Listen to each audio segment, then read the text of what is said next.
Guys, welcome back to Coffee Tech TV. Finally, I finished the benchmark of my R9-290X from Sapphire Vapor X with 8GB of DDR5 RAM. Wow, it took me a while till I finished it, and you guys haven't heard from me for a long while. So now let's start with the benchmark. So what we have here, like here I have right now the Vapor X R9-290X from Sapphire. And before I start showing you the benchmark results, let me get this clean and clear that this graphic card is not meant actually for people that use 1080p screen to play game, but it's actually meant for Infinity. Infinity is AMD surround system which can be connected through different monitors. So like you can make monitors with the resolution of 1444p, like 5 of them you can make a resolution of 1080p, 3 of them in the horizontal or in the vertical mode. So the Infinity is actually meant for this graphic card. But right now the benchmark that I'm going to do with this graphic card, or I have done with this graphic card, is that I'm going to use 1080p monitor and I'm going to do all the benchmark in 1080p. I haven't overclocked the card yet. It is on stock clock. So it means that how the card came in, that's how I'm going to do the benchmark. The reason why I'm doing this benchmark like that is that many people do not overclock their graphic card when they buy it, but they leave it on the stock speed, which is given from the manufacturer straight ahead.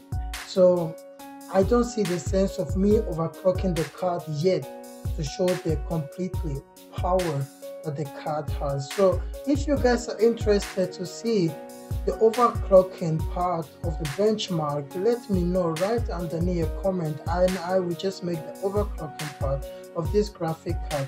But like I said, it's really towards people that want to do Infinity and people that want to play games on 1444p or 1440p or maybe a higher resolution than that, and also 4K gaming. So it's really meant towards those people. But right now the card will show the benefit because I'm using 1080p, so you won't see really the strength of the card. But when you come to a higher resolution, then you see the strength of this card and you see the power what it delivers and also the flames that it gives out of this card. Now let's start with the benchmark results. So before I start anything, as I said, it's the Sapphire Vapor X R9-290X with the 8GB. So now let's start with 3D Mark, and I'm starting here with Fire Strike. And the Fire Strike is on maximum settings, and if I say maximum settings, it means really everything what this benchmark software can give. So I had the score of Fire Strike, the total score was 8,230, and the graphics score was 11,699.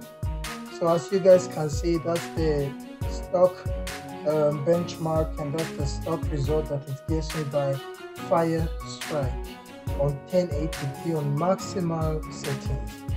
Let's continue with Skydiver. So with Skydiver, I have the score, the final score of 22,791. And oh, sorry guys, before I even start the Skydiver, I have to talk about the temperature of Fire Strike. Sorry for revealing the wrong page.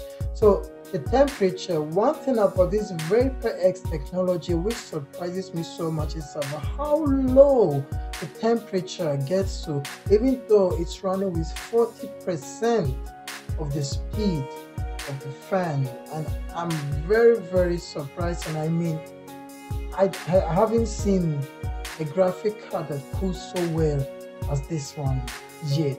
So the temperature by Fire Strike was 65 degrees.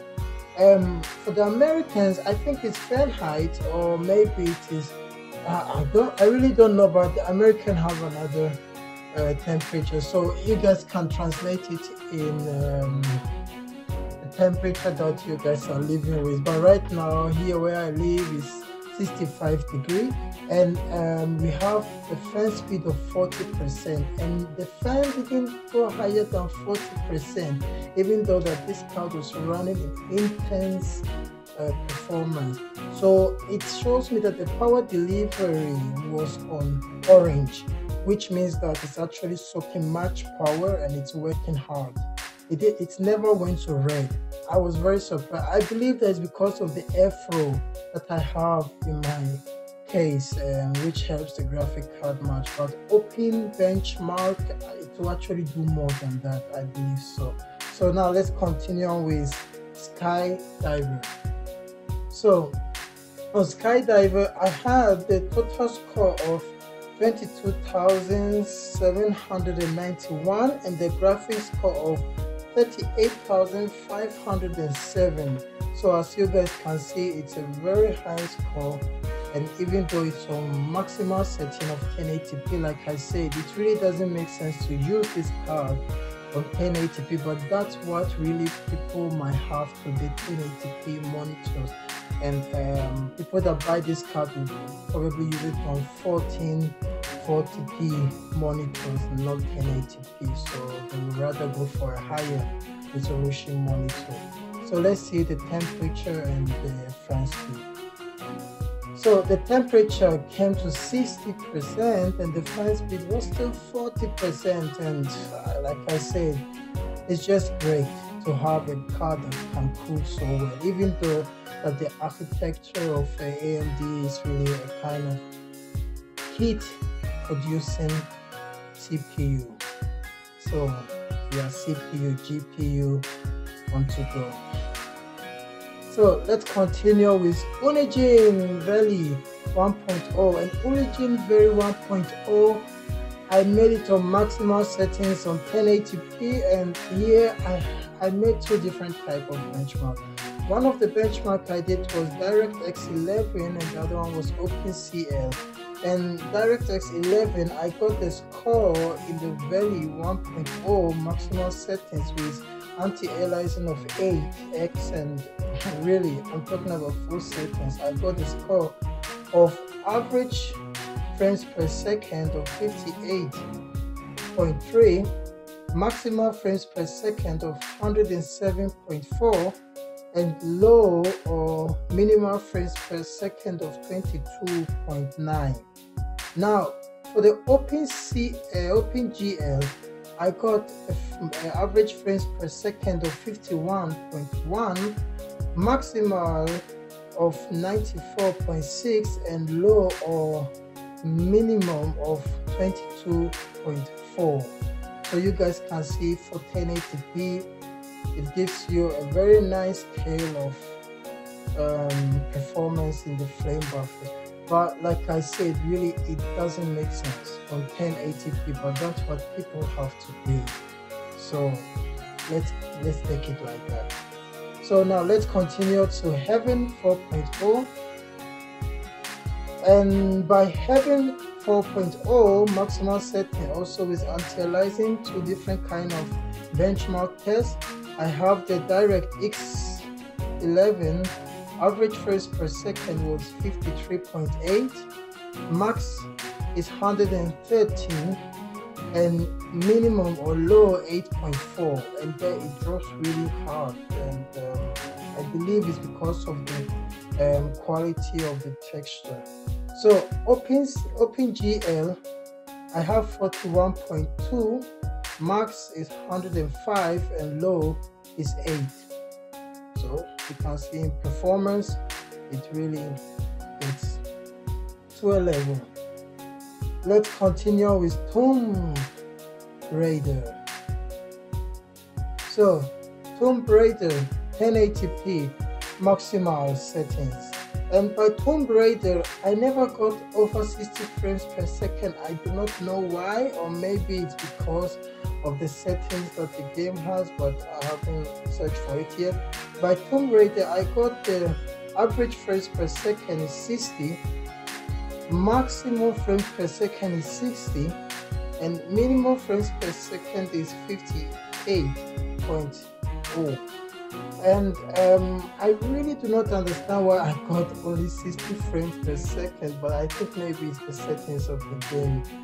And now let's continue to Middle Earth Shadow of Mordor maximum setting. Now this graphic card benefits so much of Shadow of Mordor because it has so much graphic process and it has so much textures, and really it needs much bandwidth and it needs much memory to save all of these frames that is calculating. So by Shadow of Mordor we have average frames of 88.56, maximum frames of 127.40, and minimum frames of 52.19.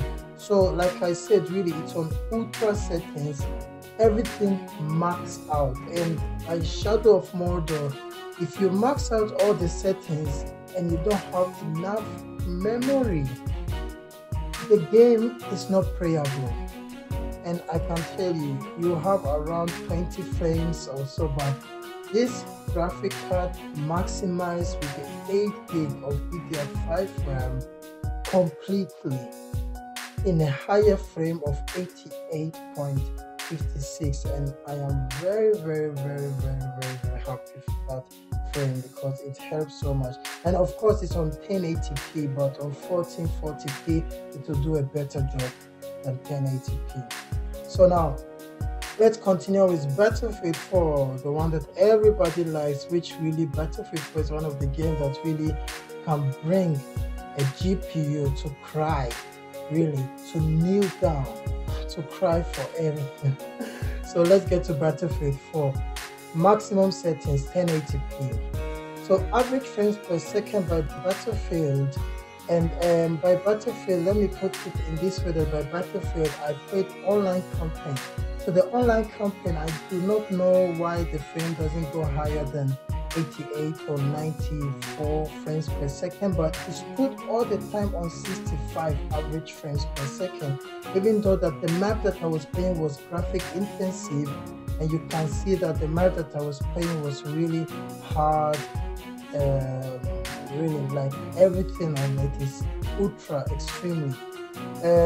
So I got to the frame of average frames of 65, maximum of 120, and a minimum of 64.